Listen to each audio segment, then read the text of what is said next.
ठेले की खिचड़ी। ये कहानी शुरू होती है ममता के घर से।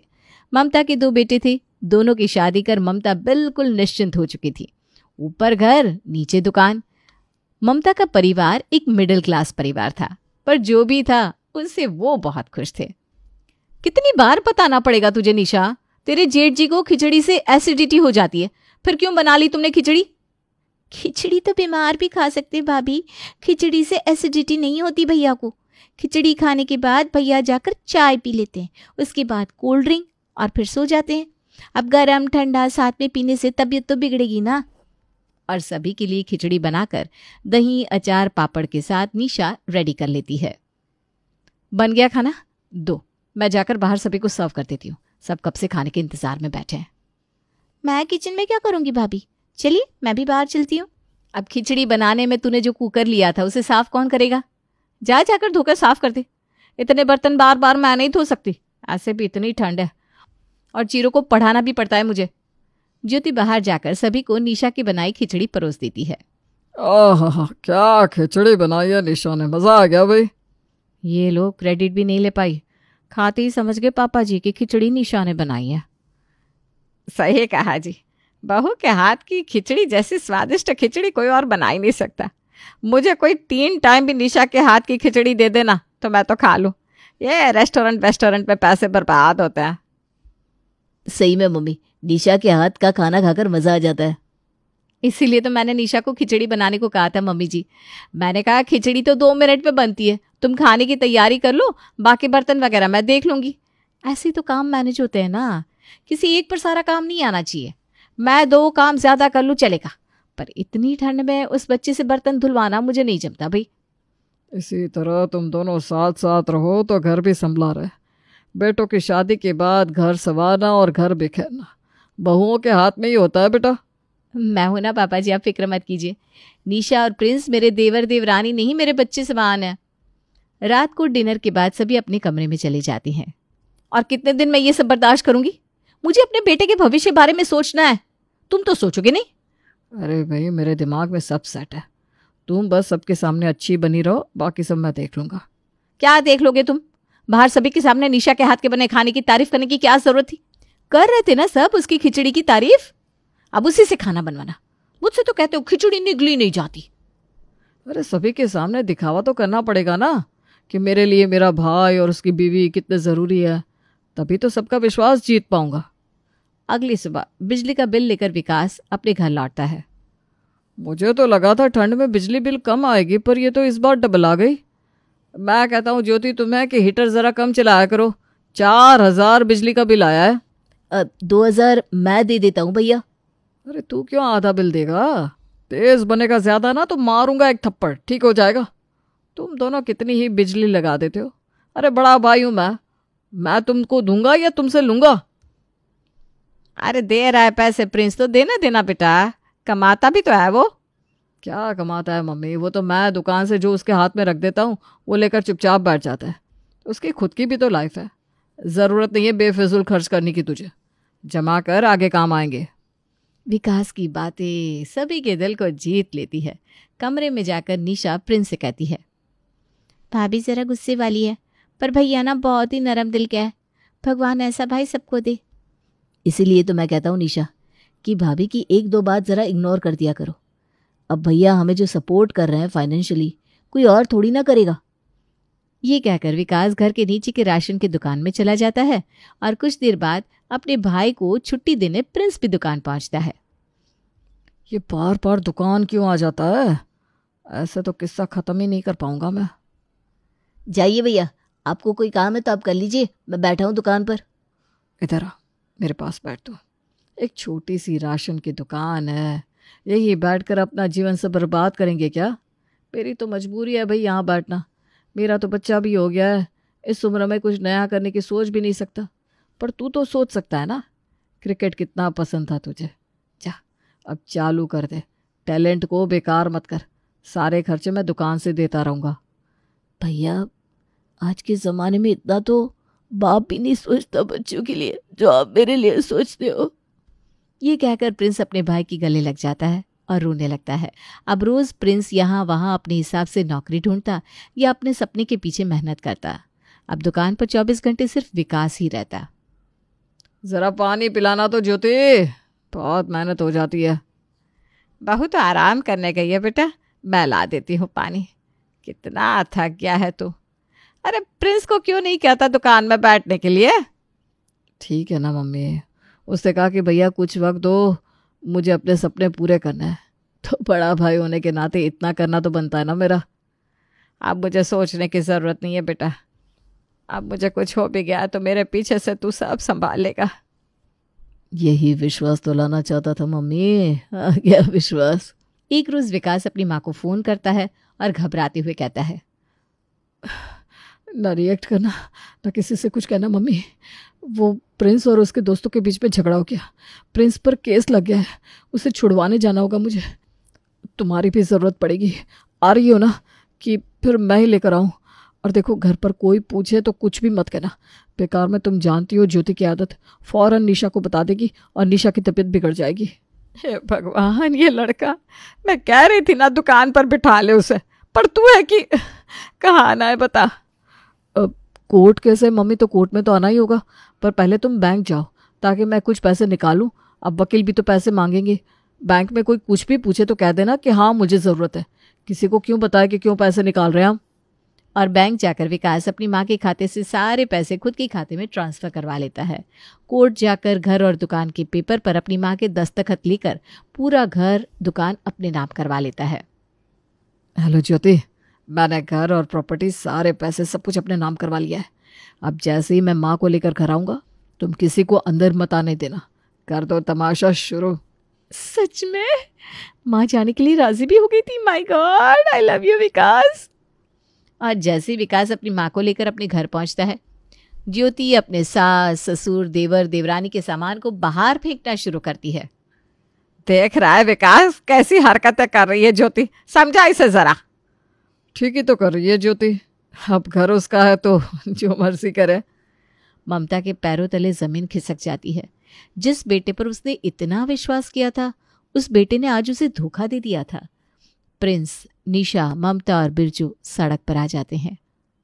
मैं अपने भाई को फ़ोन करती हूँ, एक बार भाड़े के घर पर तो जाना पड़ेगा। मम्मी जी, ऐसे सड़क पर तो नहीं रह सकते हम। सारी गलती मेरी है, भैया ने बोला कि दुकान में बैठना बंद कर दो और मैंने कर दिया, और पूरा दुकान उन्होंने अपने अंडर कर लिया। अरे सबसे बड़ी गलती तो मेरे हाथ हुई है बेटा, मैंने ही तो जायदाद के पेपर्स को बिना पढ़े उन पर साइन कर दिया। जो हुआ सो हुआ, आगे का सोचो बस। निशा का भाई अपनी बहन के परिवार वालों को अपने घर ले आता है। मैं हूं ना दीदी, फिर क्यों तुम किराए के मकान में रहोगी? आप भी मेरे माता पिता समान है चाचा चाची जी। अब जो हुआ सो हुआ, रहने खाने की फिक्र छोड़ दीजिए आप। जीजा जी और कोई काम शुरू कर लीजिए, क्योंकि काम से ही तो पैसे आएंगे और चीज़ें सुधरेंगी। बाकी मैं तो हूँ ही। पर क्या करूँ मैं, तुम पहले ही मुझ पर इतने एहसान कर चुके हो, मैं तुमसे और मदद नहीं लेना चाहता विनोद। जिस उम्र में माँ को आराम मिलना चाहिए था, उस उम्र में तुम्हें ये सब दिखा दिया मैंने मम्मी। लड़का तो अच्छा है तू, बस एक कमी है तुझ में कि तू बेकार में बहुत सोचता है। शादी के 1 महीने बाद ही तेरे पापा को बहुत बड़ा नुकसान हो गया था। लेनदार सब कुछ ले गए, कुछ नहीं बचा, कुछ भी नहीं था तेरे पापा के पास। फिर उन्होंने ठेला चलाना शुरू किया। उस ठेले को चला चला कर जो पैसे आते थे उससे तुम दोनों भाइयों को पढ़ाया। फिर धीरे धीरे पैसे जमा कर राशन की दुकान खोली। तेरे पापा ने तो कहा भी मुझसे कि छोड़ दीजिए, मुझे किसी अच्छे लड़के से शादी कर लीजिए, पर मैं उस वक्त नहीं हारी, तो अब क्या हारूंगी। वो ठेला आज भी हमारे घर के पीछे की ज़मीन पर रखा हुआ है। लगता है अब उस ठेले से ही श्री गणेश करना पड़ेगा। पर उस वक्त तो मैं पेठे बना कर बेचता था, अब कौन खाएगा पेठे? अरे पर मैंने कब कहा कि पेठे बेचना है? ठेले में हम बेचेंगे खिचड़ी। खिचड़ी? ठेले पर खिचड़ी कौन बेचता है? मेरा मतलब है ठेले पर कोई नहीं बेचता, इसीलिए तो हम बेचेंगे।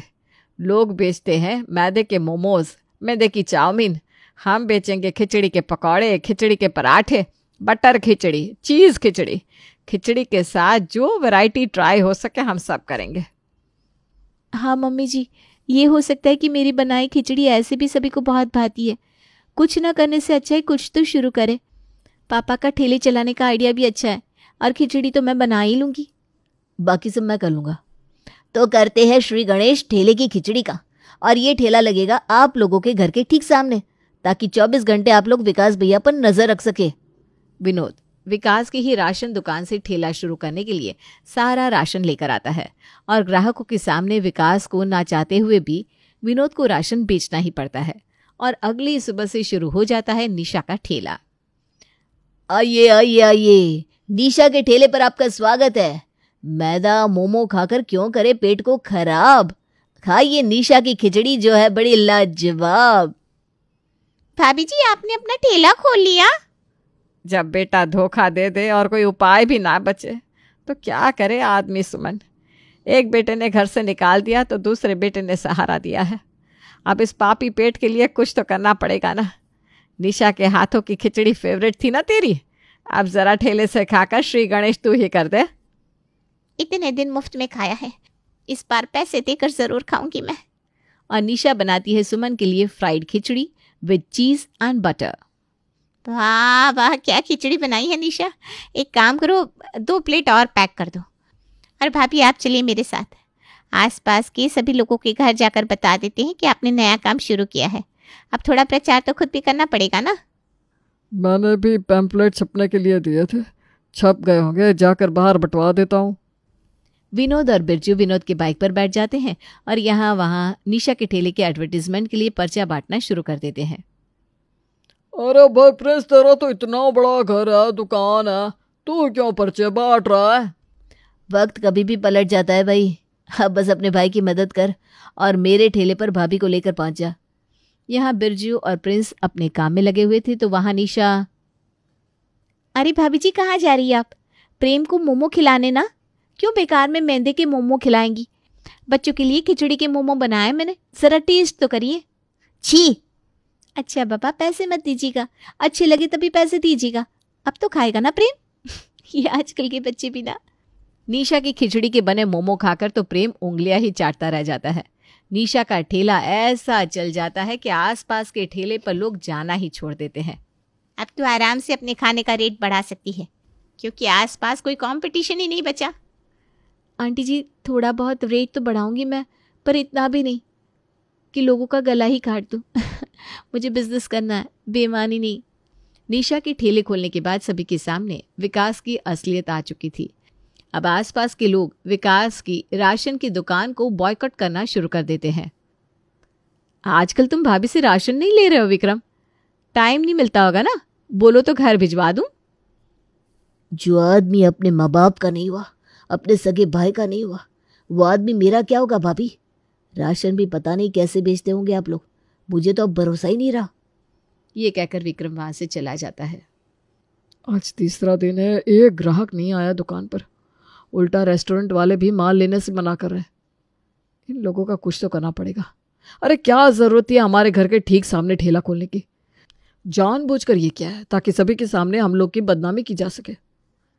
इस खिचड़ी को खिलाकर ये सभी का दिल जीत रही है ना निशा, उसी खिचड़ी के कारण ये अपने ससुराल वालों के साथ जेल भी जाएगी। इस लड़की का ठेला मैंने बंद नहीं करवाया तो मेरा नाम भी ज्योति नहीं। रात को जब निशा अपना ठेला बंद कर घर वापस लौटती है तो उसके पीछे पीछे ज्योति विनोद के घर पहुंच जाती है और दोनों हाथ जोड़कर सभी से माफी मांगते हैं। सब कुछ किया विकास जी ने और बुरी बन गई मैं। तू ही बता निशा, क्या कभी मैंने तुझसे चिकनी चुपड़ी बात की थी? मैं तो पहले से ही कड़वा बोलती थी। ये सब तो इनके दिमाग में था, सीधा बनकर ठगी करना। आप सबकी सारी प्रॉपर्टी हड़प ली उन्होंने। अरे मैंने तो उन्हें बहुत समझाया, पर इन्होंने कहा अगर तुम मेरे अगेंस्ट गई तो तुम्हारे बेटे के साथ तुम्हें सड़क पर फेंक दूंगा। मैं अपने बच्चे के साथ कहाँ जाती मम्मी जी, इसलिए मुझे इनके साथ रहना पड़ रहा है। मैं आप लोगों से कुछ नहीं चाहती, बस माफ़ी मांगना मुझे सही लगा तो मांगने आ गई। और प्लीज़ इस बारे में आप विकास जी को मत बताइएगा, वरना वो मुझे बहुत मारेंगे। हे भगवान, पता नहीं भैया की बुद्धि में कैसे पत्थर पड़ गए। भाभी आप फिक्र मत कीजिए। और अपने ससुराल वालों को फिर से ज्योति बाटली में उतार लेती है। और इसी बीच रसोई में रखे दूसरे दिन की खिचड़ी बनाने के सामान में वो मिलावट करके वापस आ जाती है। इन सब से अनजान निशा अगली सुबह उठते ही खिचड़ी की तैयारी शुरू कर देती है और लगा लेती है अपना ठेला। आइए उठाइए सुहानी सुबह की ठाठ और खाओ खिचड़ी, पराठे और चाट। टमाटर का चाट सुना था भाभी, खिचड़ी का चाट पहली बार सुन रहा हूँ। चलिए लगा दीजिए एक प्लेट। कोई पराठा तो कोई चाट मांग कर खाने लगता है। अरे ये मेरे मुंह में क्या हो रहा है? इतनी खुजली कैसे आ रही है मुझे? खिचड़ी खाती, इस खिचड़ी के चाट में कुछ है तो नहीं? मेरे मुंह में भी बहुत खुजली आ रही है। प्रिंस, कहीं इसमें खुजली पाउडर तो नहीं डाल दिया किसी ने? यहाँ जैसे ही ग्राहकों की तबीयत बिगड़ने लगती है, वहां फौरन विकास और ज्योति ठेले के पास इस मौके का फायदा उठाने पहुंच जाते हैं। कर दिया ना अपना ड्रामा शुरू तुमने? निशा, लोगों की जान के साथ क्यों खेल रही हो तुम? चावल में खुजली पाउडर डालकर बना दी क्या खिचड़ी? इन लोगों ने तुम्हारा क्या बिगाड़ा था? विकास जी, आप डॉक्टर को फोन लगाइए, मैं पुलिस वाले को फोन लगाती हूँ। ज्योति फौरन पुलिस स्टेशन में फोन करती है और पुलिस वालों को निशा के साथ उसके भाई, पति और सास ससुर को जेल ले जाने के लिए कहती है। आराम से मैडम, आप कौन होती है मुझे बताने वाली कि मुझे किसे जेल लेकर जाना है किसे नहीं? खाने में खुजली पाउडर अगर निशा जी ने डाला होता तो उनके हाथों की पपड़ी उतर जाती, पर ऐसा नहीं हुआ क्योंकि वो ग्लव्स पहनकर सारे काम करती है। आपने तो यहाँ की खिचड़ी खाई भी नहीं, फिर आपके दोनों हाथों की पपड़ी क्यों उतर रही है? कहीं ऐसा तो नहीं कि आपने अपनी देवरानी का बिजनेस बंद करने के लिए ये खुद किया है? मतलब तू रात को हमारे यहाँ माफी मांगने नहीं, ये सब करने आई थी? हाँ बेटा, ये सब इसी लड़के ने किया है। उसके पति के साथ मिलकर हमें सड़क पर ला दिया इसने, और अब हमारा ठेला भी बंद करने पर तुल गया है दोनों। पुलिस इंस्पेक्टर इस केस की जांच करते हैं और आसपास वालों का बयान भी लेते हैं, जिससे साफ साफ साबित हो जाता है कि ये सब ज्योति और विकास का किया धरा है, और पुलिस ज्योति और विकास को जेल ले जाती है। ज्योति का बेटा अपने दादा दादी और चाचा चाची के साथ रह जाता है।